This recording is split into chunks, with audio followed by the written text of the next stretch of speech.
Good evening, David Allen. Good evening. Thank you so much. Thank you so much for talking to Bayloric TV. No problem, anytime. Okay, it's good night, really, isn't it? Yeah, it's 20 to 12 now, so no, it's all right. I've never been one for early nights, to be honest. But as long as my coach will take this, we should be all right. Okay, so for those of us that don't know who you are, tell us who you are. Fresh on the record. I am David the White Rhino Allen. I've had 4 professional fights, won 4, 3 in the first round, 2 inside 50 seconds, and amateur record. I only had 10 fights, won 9, dropped all of them apart from 1. So I've got a bit of a reputation as a bit of a puncher, but I'm still very inexperienced. So I'm just hoping just to improve. I'm only 21 years old. I just want to get better and better and just see what happens. Okay, let's start with the name, the White Rhino. Now, where did that come from? I've been asked this many times now, and I give a different answer every time. So give us an exclusive. Give us something different. My friends actually told me the next time I was asked this to say that I was born in the middle of Africa, and I was brought up by a bunch of rhinos. Okay. So, I can't take the credit for that. I was given that one. Okay, fine, fair enough. So we'll put that down as that. So does it something that do you like the name? Is it something you're just kind of getting used to? It's growing on me now. Obviously, I want to be like I always said. I want to be golden boy, pretty boy. Being a fan of De La Hoya, Mayweather. Obviously, growing up, you want a name like that. But well, it's different, and it's starting to stick now. I can walk down the street and I might hear a rhino. So it's I'm starting to like it. So yeah, that's all good. Do. So tell us about your amateur career, because I know you dropped 9 fighters on your way. Yeah. So I heard something about you winning the Yorkshire titles. Tell me about that. Yeah, I had two fights. The first 2, I won them 2. I beat in the first time, stopped in the second time, same opponent, and then I that was like the end of that season. Then I had 1 full amateur season. That's all I had. I won the first 3 fights. My 5th fight, I won the Yorkshire Championship, the Yorkshire belt, sorry. Right. And then in the next 3 fights, I won the British Championships for the people under the age of 20. I just went in there, and I just took care of him. I don't know, but it was kind of like men against boys. I was just hitting him, and it was just I hit one of them, and he screamed. I hit him with a right hand, and he screamed, and I won the final 36 points to 5 against the Welsh champion, and that's when I thought I might be all right at this. Because in my first season, I weren't sure. I was a bit intimidated getting in there. Then I went in the ABAs, won the Yorkshires, and I lost to Simon Barkley, 2-time ABA and GB champion, lost by 2 points. I thought I'd won, but I always think I've won. So I think everyone says that. But it was a good close fight, and then after that, I thought I had a bit of time in the GB team. I was on the assessment. I was going up there, sparring Anthony Joshua before the Olympics, and we all know Joshua can bang, so yeah, you know me, I like Anthony, but he never bothered me once, and he knows it as well. He knows that. That's interesting. But, no, he never. He'll tell you that himself. No, I was sparring with him, sparring with Fraser Clark, Joe Joyce, all the top amateurs, Simon Valile, Warren Baster, and I just knew that 3 rounds with that style was never going to suit me. So I just thought, I had so much success so fast. I thought, well, I'll give it a go in the pros, but it's a different sport, isn't it? So we're taking it a bit slower.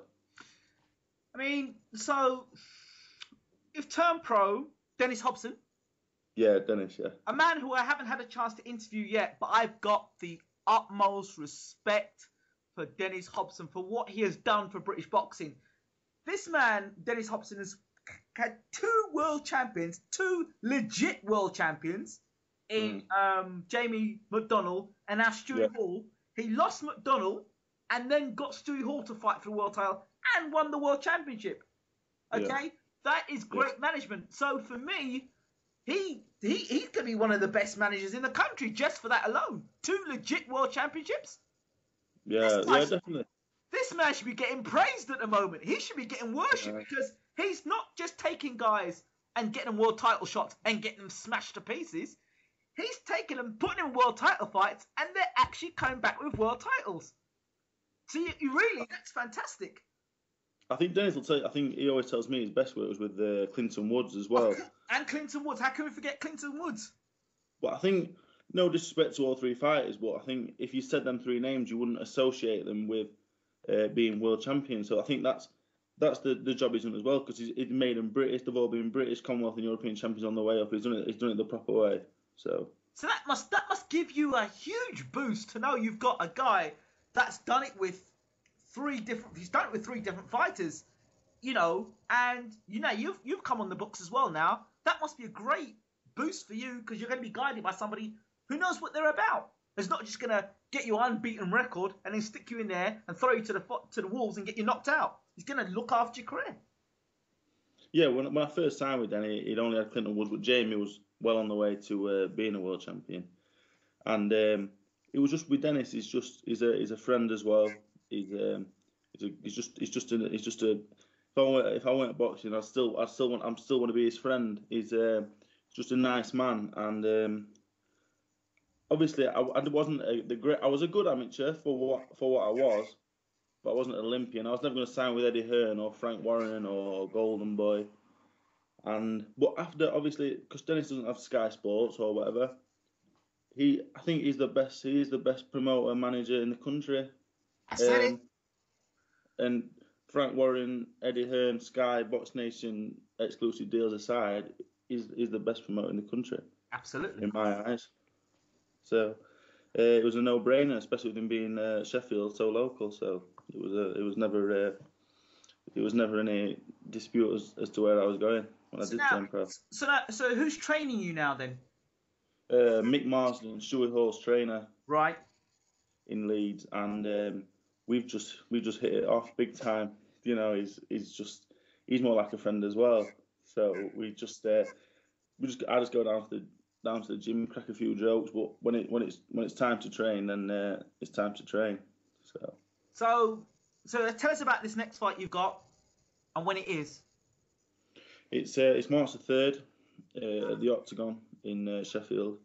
I don't actually know where that is myself right now, but I think it's maybe 4-rounder again, maybe a 6-rounder. I was supposed to watch Moses Matuvu last time. I don't know if that'll. I don't know if that's the same opponent again. Okay. Possibly. I hope not, because it looks very awkward. But I suppose I'll have to just deal with whatever they give me, because I've got my trust in Mick and Dennis to do what's best for me, because what's best for me is best for them as well. So. Right. So, okay. We've just talked. You mentioned briefly about Anthony Joshua, and there's also Hughie Fury as well. I've got to mention him as well because he's a young fighter. Yeah. In terms of your career, do you know if you're going to be fighting once a month or twice a month, or is it going to be a time where you fight here and there and here and there? Are you going to be consistent, or what's the plan? What would you like to do? I don't think anyone can keep up with what Hughie did last year. 12 fights in 9 months. That's it's amazing, really, in this day and age of boxing. It doesn't happen. And obviously Anthony this year, but he says he's going to box 10 times this year. But Dennis has not got show after show after show. That Anthony can just seem to box on world title bill after world title bill. Yeah. And I don't think I'd like that myself. I want to progress in my own time.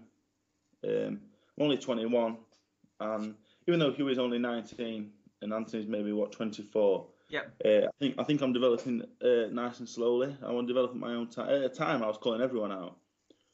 I was 3 fights in calling everyone out, but I sat down and I thought, just take my time, get the right fights and do as I'm told. That's the main thing. Do as I'm told.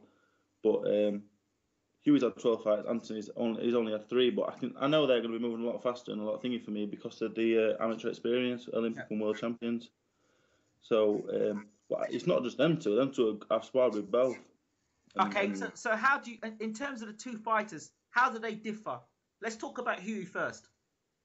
Huey's deceptively very big. His arms are deceptively really long. He's got a great trainer in Peter.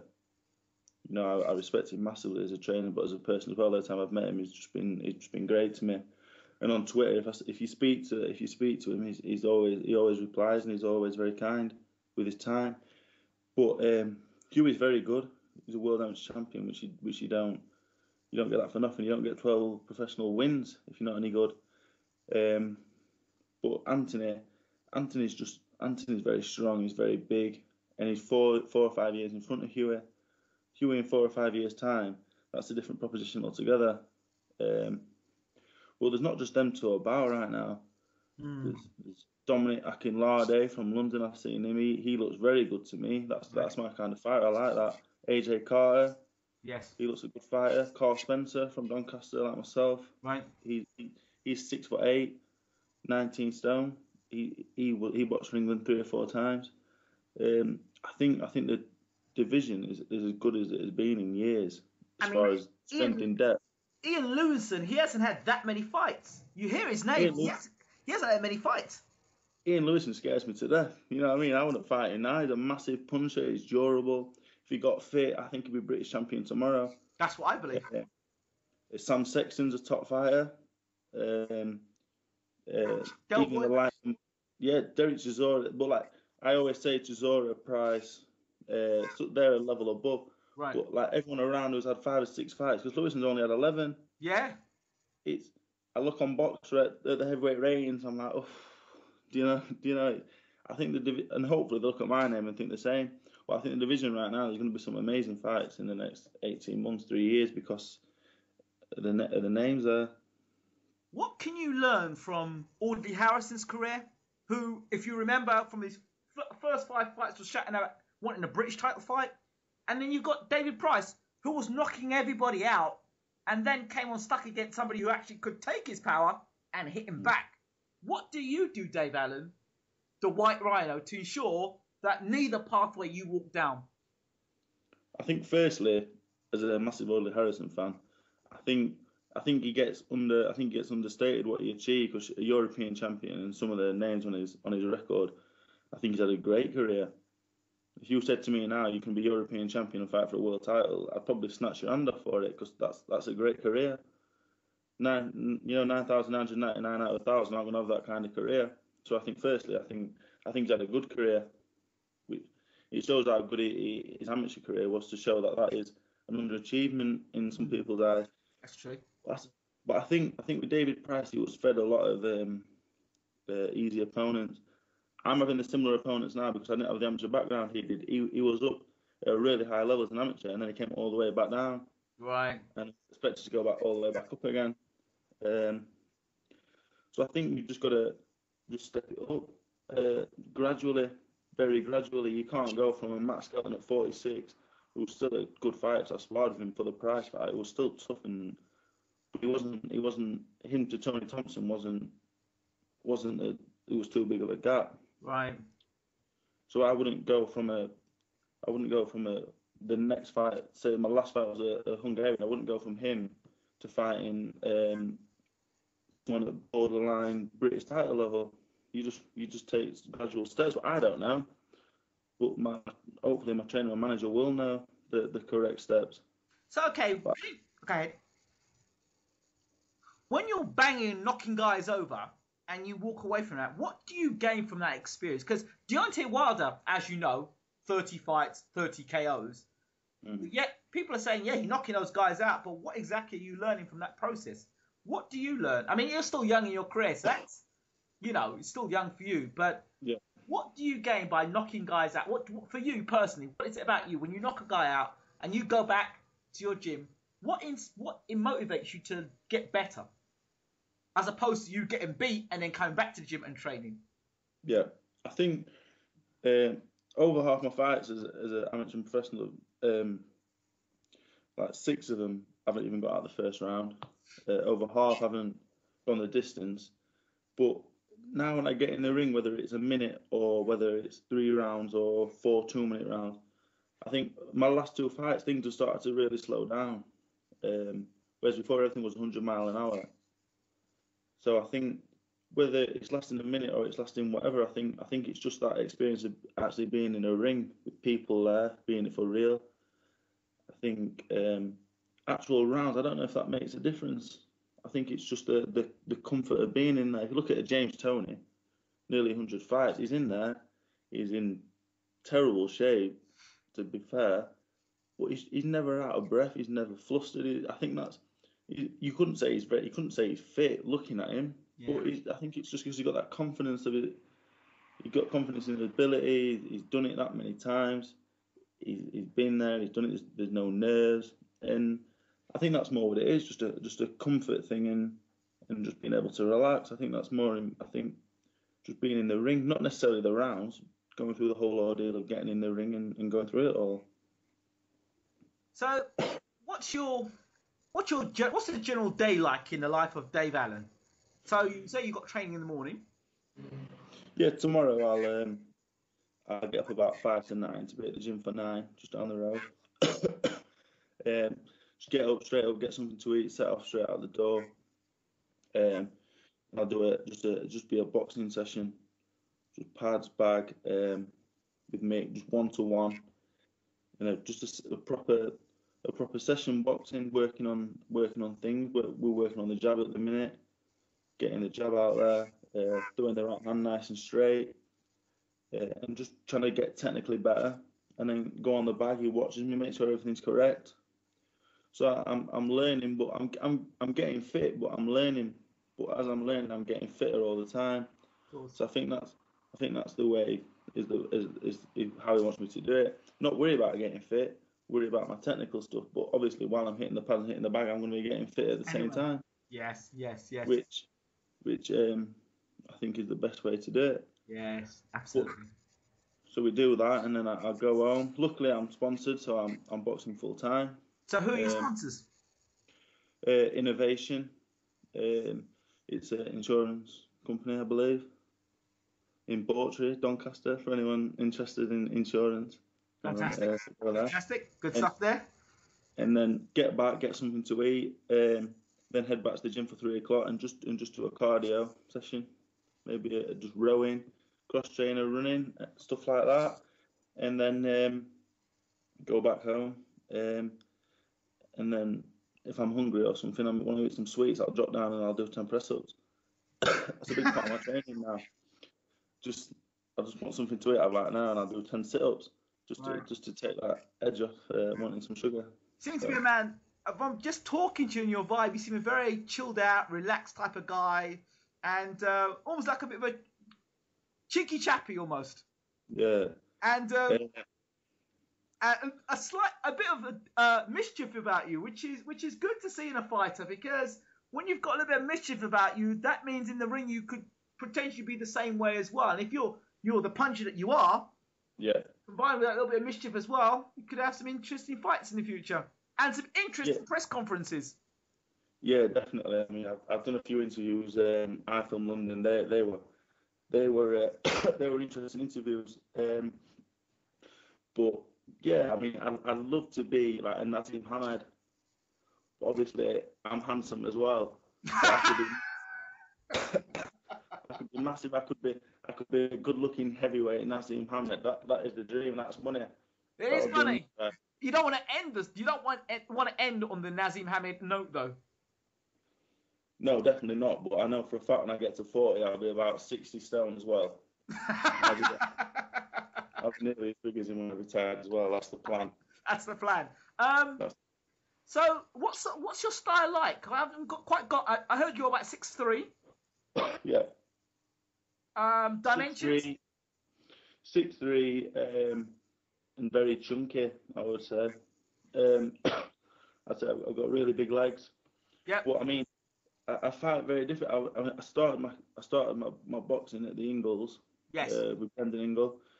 So I used to think I was 4 stone and used to dance around trying to do this southpaw or trying things out. But luckily, I've always had my dad, who was an ex-professional himself, and he used to show me the correct way, all the basics. Like every day, he'd have me get this jab right, finish on this left hook, finish on the jab, finish with the left hand, get to the side, move your head and stuff. So he taught me the basics, luckily. And then I've been to places like the Ingles, Glyn Roads. Obviously, it's having the GB up there. Yes. Sparring in front of such people like Rob McCracken, Richie Woodall, and they put input to me and the other coaches up there. They've always been very nice, and I've been there. And Kev Sanders trained Nigel Benn in the 90s. Lloyd Honey, I was trained by him for nearly a year. Wow. And he put in a something else. He put a real something into me where he said, go out there and set about this. And then the Ingles, when I was there, obviously you're moving. So sometimes I used to spar with Anthony Joshua. I go out there, and the first time I sparred with Huey, I drop my hands by my waist, and I try that. The next time I go, I put my hands up, and I and I go forward and I fight. So I think because I've been trained by so many different trainers, but all of them trainers I've been trained by have been really good trainers. They've all shown me a different way, and I think because of that, I can adapt and do different things. But at the minute, my level of opponent means I can try these things out. Mm-hmm. But soon, as I move up, I'm gonna have to make a decision. But I think as long as you have a good jab and you keep your chin down, you can more or less you can try other things out and see what works. And I'm still at a stage now where I'm seeing what works. Now, obviously, if you were around your Sheffield, then Richard Towers would be a guy that you would have probably come across. Yeah, I've sparred Richard a few times before the Lucas Brown fight. Actually, yes. We was doing 8, 9, and 10 rounds. Mm-hmm. We maybe sparred 4 or 5 times. Mm-hmm. Now I've known Richard since I was 16. Wow. When I first started there, and I've always known him to be the nicest bloke ever. He's always had a lot of time for me, and and I think the Lucas Brown defeat, I think he'll be back. I hope he's back from that. I've not spoken to him since, but he's just he's a great person. You know, he's had a lot of time for me, so I hope he's back, and I hope he's well. So let's talk about the heavyweight division, talk about the fights that potentially could happen. Eddie Hearn and Peter Fury were talking about a Joshua Fury fight. Peter Fury, Huey Fury fight. Who would win that fight and why? Because you've been with both guys. What, if it was tomorrow? If it was tomorrow. If it was tomorrow, you'd have to side with Joshua just purely on his 4 or 5 years ahead in his development. Right. And he's Olympic champion. Okay. But you couldn't count Huey out, sorry, because he definitely takes a good shot. Yep. For his age, he's very mature. He's very bright in the ring. He's very smart. Got a great trainer and his dad. So you could never count him out because I think he takes a good shot. I think he's very smart, and I think he's got a very good jab. So I think all them 3 things give you a chance against anybody. But the only thing I would say is because Anthony's just that 5 years older, which I think is a lot as a heavyweight. Mm-hmm. But I definitely wouldn't count him out. But like I say, can he take? What's his ability like to take a punch? From what you know, Joshua. I don't know. I wouldn't like to say. We sparred a lot. I never bothered him, and he never bothered me so much. But I think when you take 18-ounce gloves off in a head guard and put 10-ounce gloves on, it's a different story altogether. I think it'd be a different story altogether. I'm not saying, but I think with most heavyweights, and Anthony can definitely punch. Yes. I think with most heavyweights, if you get hit, you're gonna go anyway. Yes. And Anthony can throw a punch correctly. Mm-hmm. And I think it's his speed. His speed is absolutely amazing. Yes. His hands are the fastest that I've ever encountered myself. Okay. And I think that's what sets him apart from the rest of the division. Wow. It's just his speed of hand. Huey's got fast hands, but Joshua's hands are just very fast. But like I say, Huey can take a punch and he's very tough. And I'm not disputing Anthony's toughness or his ability to take a shot. Wow. Wow. But it's a good fight. It's a massive fight, and them two are definitely the two biggest names out there right now. And them two are a street ahead of myself, and I think nowadays AJ Carter, they're definitely ahead of us because of what they've already achieved and all the attention that they get right now. David Allen, thank you so much for talking to Bayloric TV. I guess I could talk to you for hours, because you are just such an engaging character. And like I said, we'll get this interview out. Is there anything you'd like to say to your fans before we finish? I would just like to say, I'm going to have to list all these people out right now. If we just got time, we just go on Twitter on my phone so I can just find these. I don't miss anyone out. Okay. But firstly, Wayne Lightheart with it. I'd like to thank him. He's the one who set this up or was speaking to us both. He's a great guy. I've met him once. He's crazy. He's absolutely crazy, but he's great. He's a laugh. He's a young child at heart. He's 40 going on 14. So thank you, Wayne.